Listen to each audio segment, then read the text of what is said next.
How's it going, guys? Been working on a new splitting maul. Give you the wide angle view of the shop here first. Looks like a tornado hitting here, but that's what happens. Anyways, some of you might remember the last video that I did on my old channel that I had was putting together my current super maul, which was my favorite old 8-pound head that I dug out of the junk pile after having broke the handle off of it a couple of years prior. And I put a handle on that I made totally from scratch from some hickory that I had cut. And that came out pretty good. That was the first one that I did this steel wear plate on. Did that again on this one. And I've been using that maul for quite a while. I still have been using it. It's worked out pretty well, but the head keeps coming loose on it, much to my chagrin, since I put so much time into making the handle.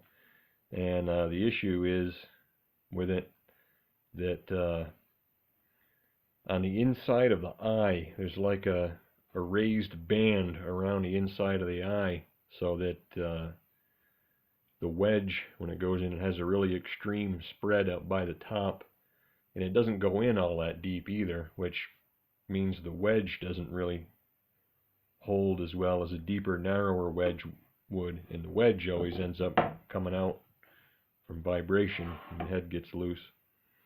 But still a good maul.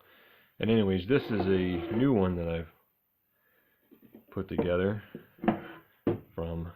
This is a nice little 6-pound head. Not even sure where it came from, but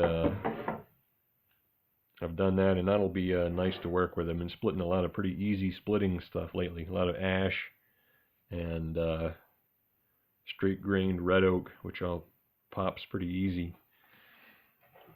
So this relatively light 6-pound maul should be nice to use. I've been cutting so much wood lately, I just don't have the time to be fiddling around making handles from scratch, which is really not, cost effective anyways, really. It's something to do if you like doing that kind of thing, but lately I just don't have the time. So I bought a couple of handles, and I was looking around trying to find one. I went to several different stores locally to try to find handles and couldn't find a single one, not one axe handle.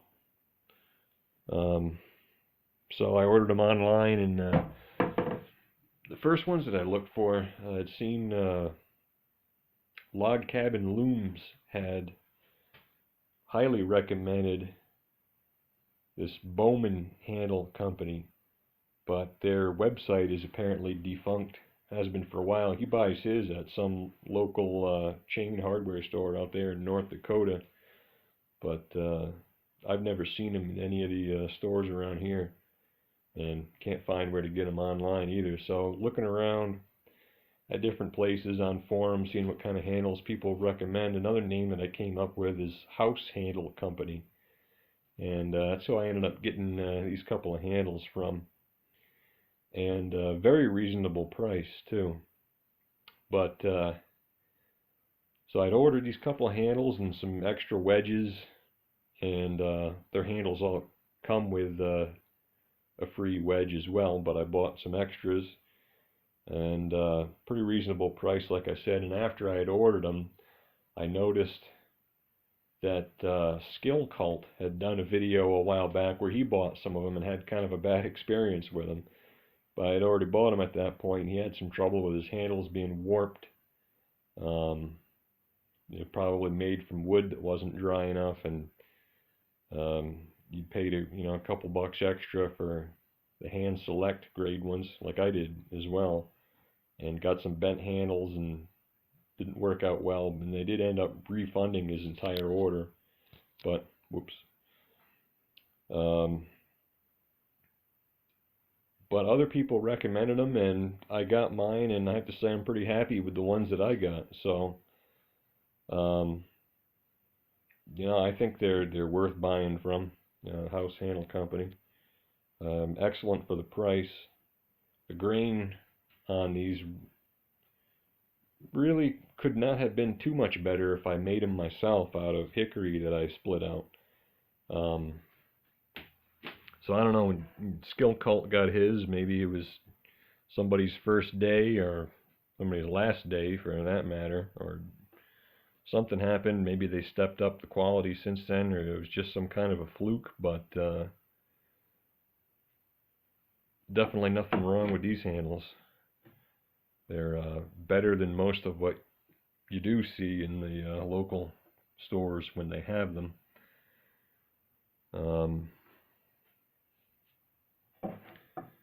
And this was definitely dry enough, I can tell from this one, because this one is really drinking up the linseed oil and pine tar pretty well. So this is definitely dry. And this one, the grain on this one, where are we? It'll be tough to see. These are just saw cut marks going straight across. But the grain, if you can make out the grain, or the growth rings rather, on this, they're pretty much straight up and down on that end. On the other end, they're pretty close to a 45, which means that this handle has some twist in it. And if this handle was shaped from wood that had any significant amount of moisture in it when it was shaped, the handle would be twisted. But it's not twisted, so it was definitely plenty dry when it was shaped. So nothing wrong there. Another thing I like about these is, well, the House Handle Company, if you go to their website, they make every kind of handle imaginable for every kind of tool you can think of, and in multiple sizes for most of them. And this specifically is an axe-eye maul handle. It's not just a straight axe handle, which I like. It's a little thicker and heavier than a regular straight axe handle. And there's extra meat on the eye as well, which it takes some extra time shaping it down and getting the head fit on there, but I don't really mind that too much. I'd rather have a little excess wood than not enough. One thing that's supposedly great about the elusive Bowman handles is that old axe heads seem to pretty much a drop-in fit on them. They go right on and you can bang a wedge in and away you go. But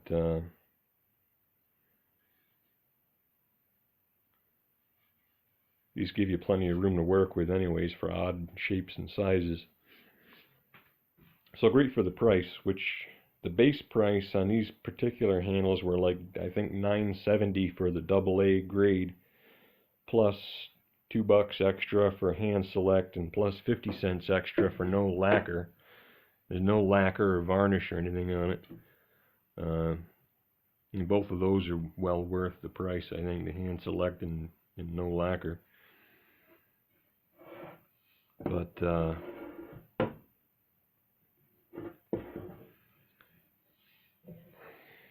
anyway, here's a new Maul. The grain on this one is pretty much bang on. It's vertical on both ends, which actually is not a big deal with straight handles. Supposedly it has to be like this or it's going to break. Well, it's kind of true of curved handles, because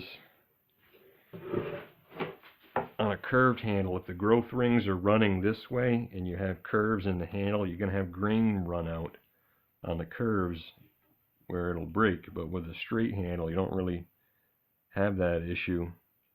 And actually,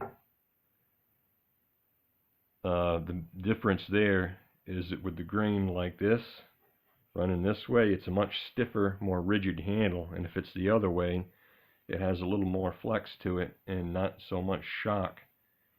And actually my old double bit axe handle that I made a while back, I made it with the grain running supposedly the wrong way, but it was a straight handle, and it's a really nice performing axe that just whacks right into the wood and sinks in good with really no shock to the hands at all because of the way the grain runs. Has a little extra shock resistance, which is nice.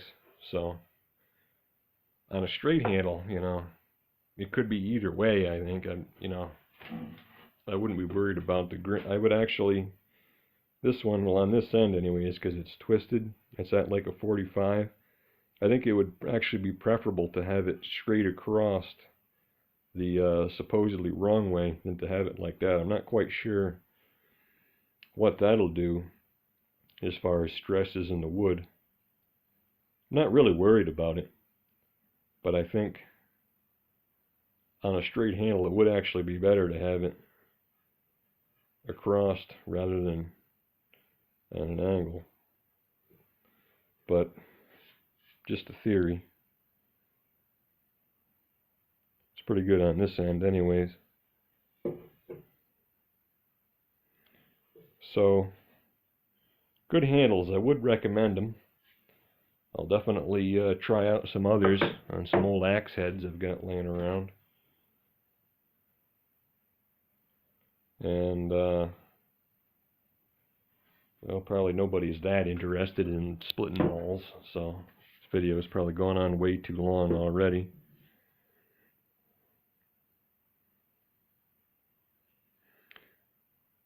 My one minor complaint about these is,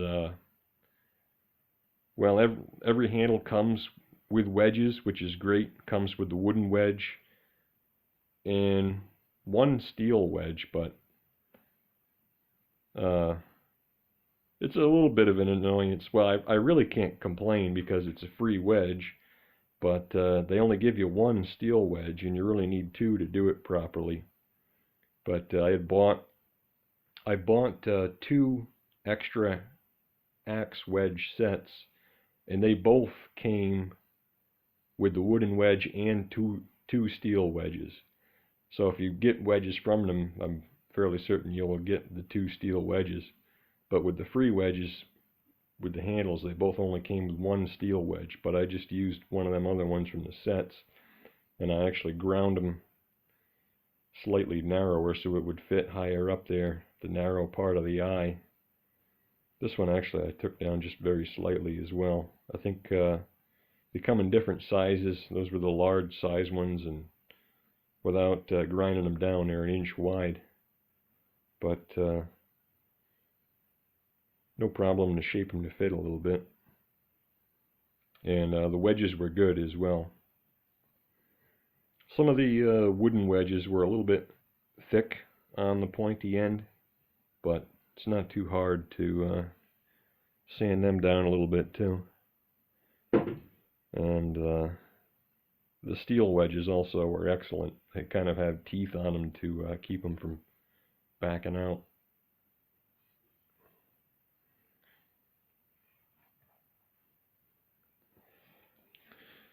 So I'm kind of looking forward to trying this one out when I get back to work here. Kind of a little bit of a rainy, crappy day today, which is the only reason I wasn't out chopping wood instead of making mauls.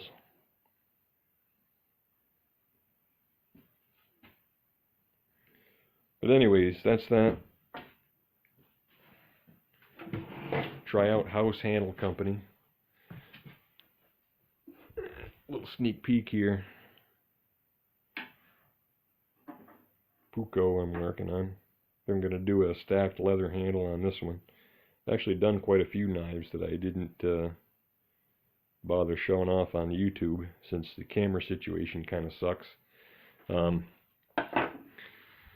I will be getting a better one again eventually.